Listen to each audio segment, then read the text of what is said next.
Bonjour tout le monde, on se retrouve aujourd'hui pour le bilan lecture, cette fois du mois d'octobre. J'ai lu pas mal de bouquins. J'ai donc 8 bouquins à vous présenter, je vais pas m'attarder forcément sur tous parce qu'il y en a certains que je voudrais vous présenter un peu plus en détail. Mais trêve de bavardage, on est parti.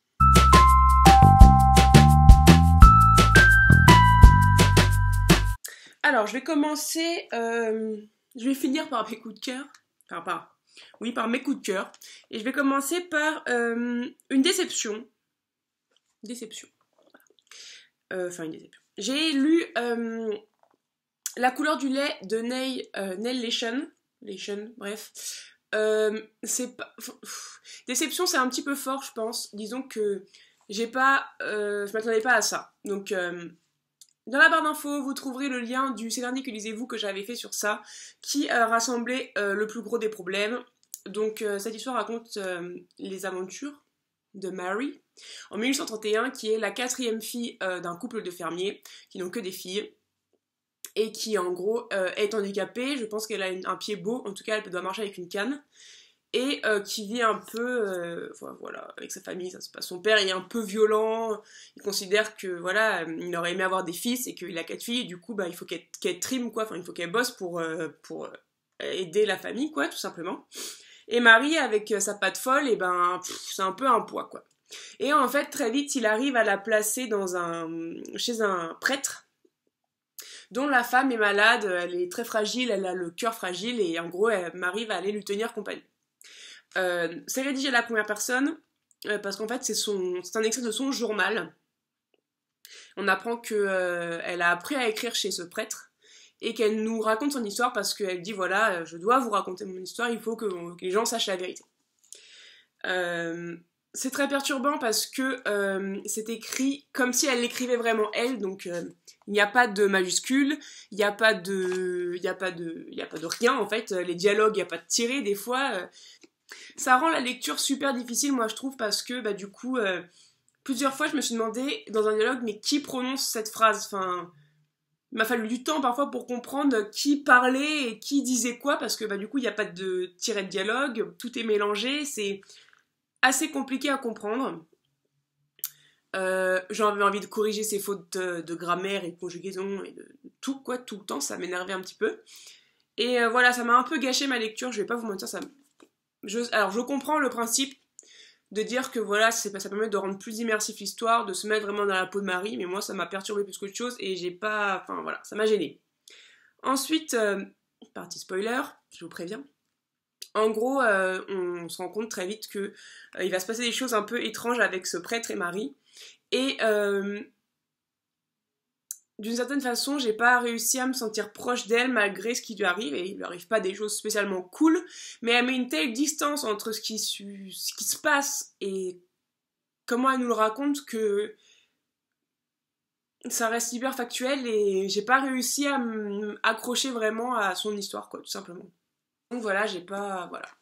Après, ça se lit très vite, c'est sympa, il y a des personnages secondaires qui sont sous-exploités, qui mériteraient d'avoir une plus grande place, mais ça se lit vraiment très très vite, c'est vraiment un récit instantané. Voilà, en fait, vous vous rendrez compte vraiment qu'elle a pas beaucoup de temps, qu'il faut vraiment qu'elle écrive vite son histoire, c'est ce qu'elle fait. Et voilà, enfin, du coup, moi j'ai trouvé que c'était pas très bien écrit, forcément. Et je me suis pas sentie plus proche que ça de Marie. Ensuite, on va parler d'un livre que vous avez également vu dans un C'est lundi que lisez-vous. Il s'agit de Sous d'un seul d'Isabelle Autissier. Magnifique, ce livre est magnifique. Il est à la fois ultra violent et absolument d'une délicatesse folle. Ce livre raconte l'histoire d'un couple, Ludovic et Louise, qui sont ensemble depuis un certain moment maintenant, je crois que ça fait 5 ans, et qui décident en fait de partir faire un tour du monde tous les deux, dans un bateau. Tout se passe bien jusqu'à ce qu'ils accostent dans une petite île entre la Patagonie et le Cap Horn, donc dans le sud. Et en fait, ils sont pris dans une tempête et ils ne peuvent pas retourner à leur bateau. Ils passent cette nuit sur l'île où ils sont bloqués, qui est une île classée patrimoine mondial, sur laquelle techniquement on n'a pas le droit de s'arrêter. Parce que c'est une réserve de pingouins et de phoques et de choses comme ça. Et c'est un ancien port baleinier où on tuait les baleines pour la graisse. Sauf que le lendemain matin, quand ils se réveillent, leur bateau a disparu. Et ils sont, mais alors, disparus, juste pas loin, disparus, plus de bateau. Et ils sont bloqués sur l'île et ils décident de, bah de toute façon ils n'ont pas le choix, de rester là jusqu'à ce que quelqu'un vienne les chercher parce qu'ils pensent qu'il y a une mission scientifique qui doit venir tous les ans et bah, du coup ils disent qu'ils n'ont pas le choix, il faut qu'ils restent là. Donc ils s'installent dans le port et ils essayent de survivre et donc c'est toute l'histoire de leur survie en fait. Et c'est assez dur à lire, enfin franchement je pense que c'est le genre de livre dont on ressort pas indemne parce que ce couple-là, du coup, qui se retrouve face à lui-même, et je pense que dans la vie, bah, comme je vous l'avais dit dans la vidéo, on ne se retrouve pas souvent constamment face à face avec une seule personne, qui est la personne qu'on aime aussi. Et du coup, il passe par tout un panel de sentiments et de situations qui sont à la fois très dures et à la fois tellement compréhensibles, en fait. Et je veux pas vous spoiler la fin, parce que franchement, si je vous recommande vraiment ce bouquin, mais la fin, autant on se dit, mon Dieu, mais c'est horrible ce qui se passe. Et d'un autre côté, on peut pas s'empêcher de se poser la question, et moi, à leur place, qu'est-ce que j'aurais fait? Est-ce que j'aurais pas fait comme eux? Ou est-ce que j'aurais agi différemment? Et franchement, c'est une question qui est assez dérangeante à se poser, parce que, voilà, ils sont seuls sur une île, ils doivent chasser le phoque, ils sont malades, ils ont faim, ils ont froid, c'est l'hiver, et ils sont obligés de prendre des décisions, et des fois, on se dit, mais, voilà, elle prend une décision, mais c'est complètement inhumain, et en même temps, à sa place, est-ce qu'on aurait beaucoup d'autres choix, quoi? Une très bonne lecture. Ensuite, je vais vous parler d'un de mes coups de cœur du mois d'octobre. Il s'agit de Jurassic Park de Michael Crichton, que j'étais trop contente de trouver parce que ça fait des années que je me dis que j'allais les lire, parce que Jurassic Park, c'est un peu genre un de mes films préférés de tous les temps. Ça a bercé toute mon enfance et je savais qu'il y avait un bouquin, mais je ne l'avais jamais lu. D'ailleurs, il y a aussi un bouquin qui s'appelle Le Monde Perdu, que je vais me procurer de toute urgence. Donc, bah, c'est exactement l'histoire du film, pour ceux qui ne connaissent pas. John Hammond, on sait même pas trop d'ailleurs, un mec un peu riche, a décidé d'ouvrir un parc sur une île du Costa Rica. Et en fait, il est un peu poursuivi par ses créanciers qui veulent savoir comment ça se passe, et il fait venir un certain nombre de scientifiques pour attester de la validité du parc, des mesures de sécurité, tout ça. Donc parmi eux, il y a Alan Grant, bien sûr, Ian Malcolm, le mathématicien, il y a Ellie aussi, qui est une des élèves, entre guillemets, d'Alan, et ils partent tous sur cette île où il y a des dinosaures, parce que John Hammond a réussi à faire revivre les dinosaures. C'est super bien fait. C'est assez marrant parce qu'en donc il y a il y a des tableaux, enfin il y a des schémas aussi à un moment. Enfin, c'est assez marrant et c'est à la fois super cool et super perturbant parce que il y a des passages qui sont exactement, mais genre au mot près, si c'est possible, comme dans le film.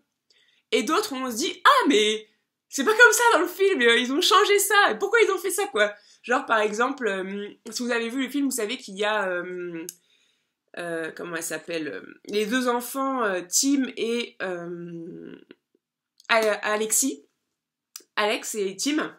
Et en fait, dans le film, Alex est la grande et Tim est un petit garçon. Et dans le livre, c'est l'inverse. C'est Tim qui est le plus grand des deux et Alex qui est la petite. Et du coup, je sais pas, c'était assez étrange, mais c'était marrant. Donc voilà, enfin je sais pas quoi vous dire d'autre à part que c'est vraiment une lecture trop cool, que j'ai trop kiffé, que c'est un thriller qui est hyper bien construit, et que c'était un plaisir de retrouver l'univers de Jurassic Park d'une autre façon. J'ai vraiment adoré, c'était vraiment super bien fait et j'ai hâte de lire la suite. C'était trop cool.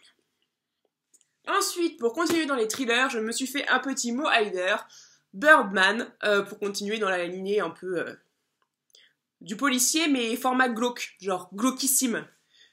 Birdman est le premier tome qui met en scène Jack Caffrey, qui est l'enquêteur phare de Mo Hider. Il vient d'arriver dans sa nouvelle équipe et il se retrouve avec 5 cadavres de femmes qui ont toutes été mutilées et dont, entre autres, on a mis un oiseau vivant dans la cage thoracique. Alors, j'ai trouvé que par rapport aux autres romans, donc celui-là c'est vraiment le premier qu'elle a écrit, donc par rapport aux romans qui vont suivre, que j'ai lus avant, donc comme Fétiche ou d'autres, j'ai trouvé que c'était un peu plus brouillon. En fait, elle essaye un peu trop de nous perdre dans des fausses pistes. Mais à la fin, elle m'a quand même totalement surprise. Je ne m'attendais pas du tout à qui serait le tueur. Et la scène finale est absolument grandiose. C'était vraiment un dénouement feu d'artifice. Genre, tu comprends rien à ce qui se passe. C'est glauque et absolument horrible. Mais c'est trop cool. Par contre, je trouve qu'il y avait quelques petites longueurs. Et que le méchant était peut-être un peu trop vite amené dans l'histoire. J'aurais préféré qu'on voit moins son point de vue et qu'on essaye plus de voir comment Jack se débat un peu dans cette affaire qui est super compliquée en fait. Du coup voilà, donc c'est pas mon préféré. Mon préféré, je pense que ça restera toujours Pig Island, qui était vraiment trop cool. Mais c'est vraiment un bon thriller, bien glauque, bien glauque. Il n'y a pas d'autre mot. Et c'était cool de voir Jack arriver. On comprend plein de choses sur sa vie, en fait. Il a un passif. Ah ouais, il y a un passif. Genre, super malsain avec son voisin. Oh mon dieu, je crois que j'aurais pu faire des cauchemars sur ce type. Je crois que c'est limite le truc le plus horrible. C'est encore pire que les meurtres. C'est l'histoire qui gravite autour de Jack Caffrey sur son enfance. Et son voisin, quoi. Mais oh mon dieu, il est horrible. J'espère pour elle qu'elle n'avait pas vraiment un voisin comme ça qui l'inspirait parce qu'il fait trop peur en fait. Ensuite, je me suis fait une petite lecture plaisir. J'ai lu Le Père Porcher de Terry Pratchett, le tome je sais pas combien des Annales du Disque Monde. Et c'était bien. Terry Pratchett, je sais pas comment vous le dire autrement qu'en vous disant qu'à chaque fois que j'ouvre un de ses bouquins, c'est comme si je retrouvais un copain, un vieux pote que j'avais pas vu depuis un moment. Et voilà, je sais qu'il maintenant il est là et je vais me marrer. Et je sais que genre j'ai lu le début du livre et j'étais morte de rire. Mais je sais même pas pourquoi, hein, mais j'étais morte de rire. Et du coup j'ai envie de vous le lire. Tout commence quelque part, quoi qu'en pensent beaucoup de physiciens. Mais on sent confusément le problème que pose un commencement. On se demande tout haut comment les conducteurs de chasse-neige se rendent à leur travail ou comment les auteurs de dictionnaires vérifient l'orthographe des mots. Chacun nourrit cependant le désir constant de trouver un point dans les réseaux sinueux, noueux et enchevêtrés de l'espace-temps, sur lequel on pourrait poser un doigt métaphorique pour indiquer que c'est ici, précisément, que tout a commencé.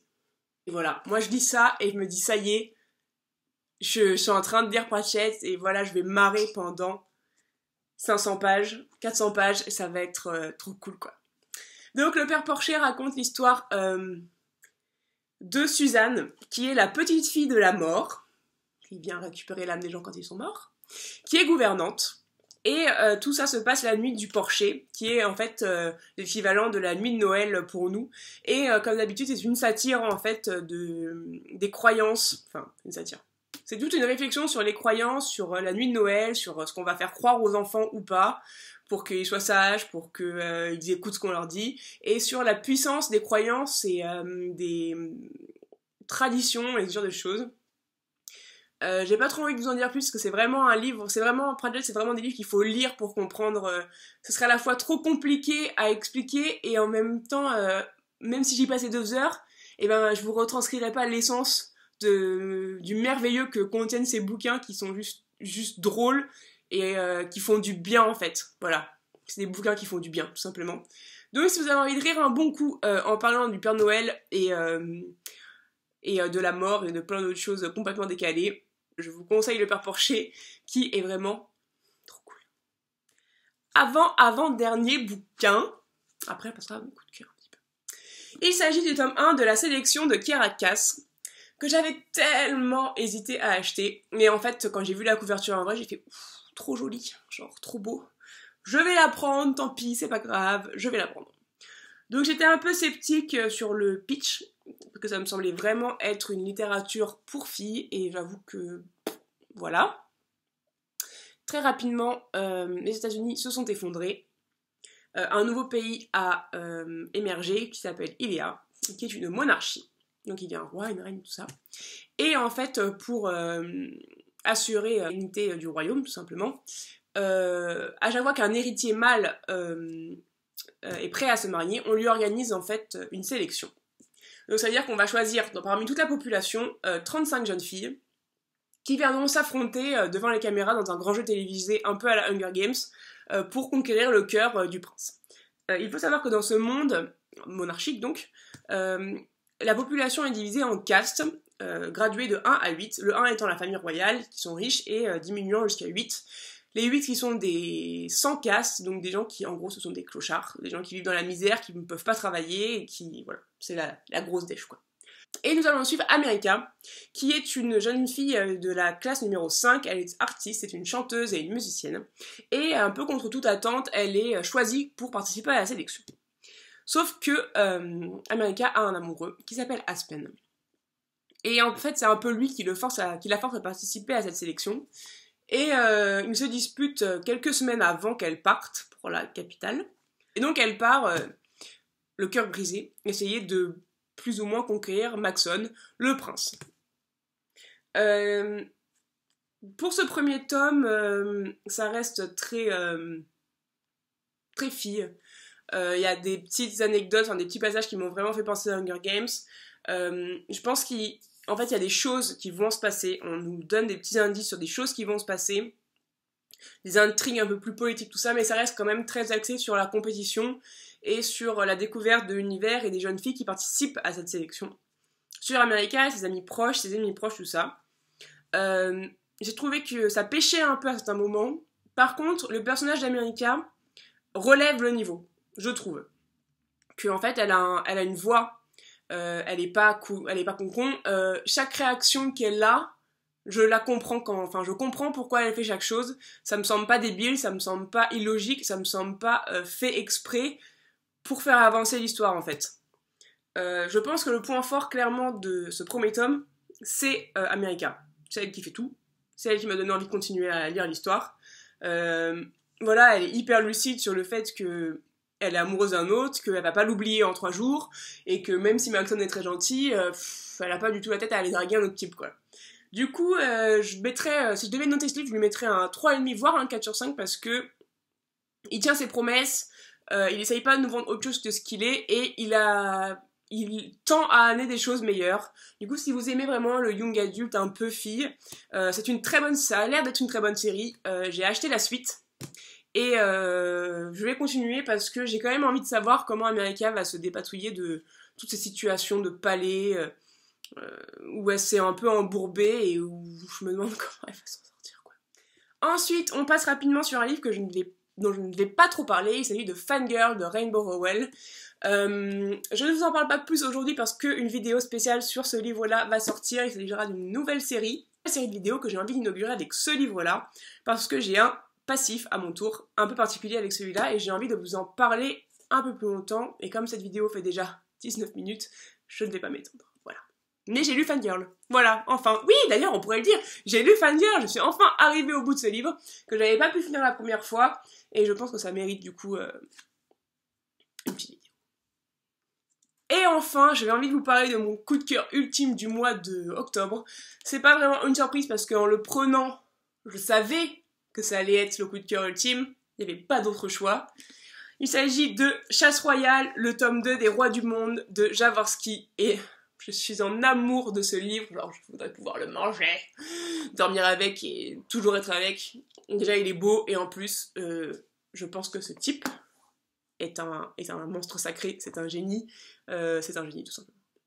Le tome 1 raconte l'histoire de Belovez, qui est un prince celte, dont le père était roi des Celtes, et qui a été détrôné, et donc ils ont été plus ou moins répudiés avec son petit frère Ségovez et sa maman, jusqu'à ce qu'ils soient en âge en fait de partir à la guerre, donc ils doivent avoir 12 ou 13 ans.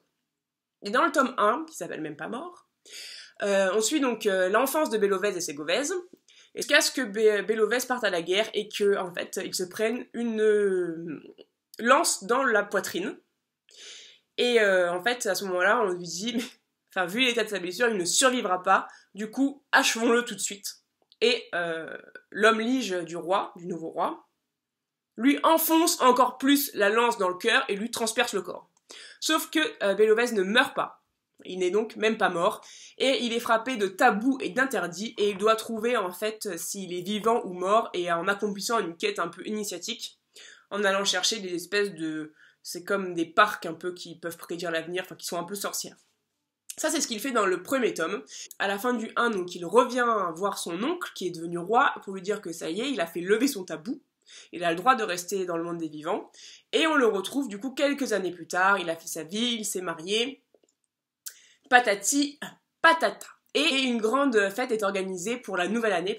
Mais quand ils arrivent au camp, qui rassemble en fait tous les clans celtes, les différents rois des différents clans, qui sont tous soumis au roi de la Celtique, donc qui est l'oncle de Bellovez, il y a une mutinerie et Bellovez doit choisir son camp. Et donc c'est toute cette histoire qui se déroule, qui est la suite exacte, enfin la suite vraiment du tome 1. Et c'était merveilleux. Je n'ai pas d'autres mots, c'était encore plus puissant que le premier, franchement je pensais même pas que c'était possible, j'avais tellement aimé le premier, c'était tellement mystique et tout ça, mais là on retrouve un Bellovez qui est adulte, qui se débat un peu avec ses convictions, mais qui...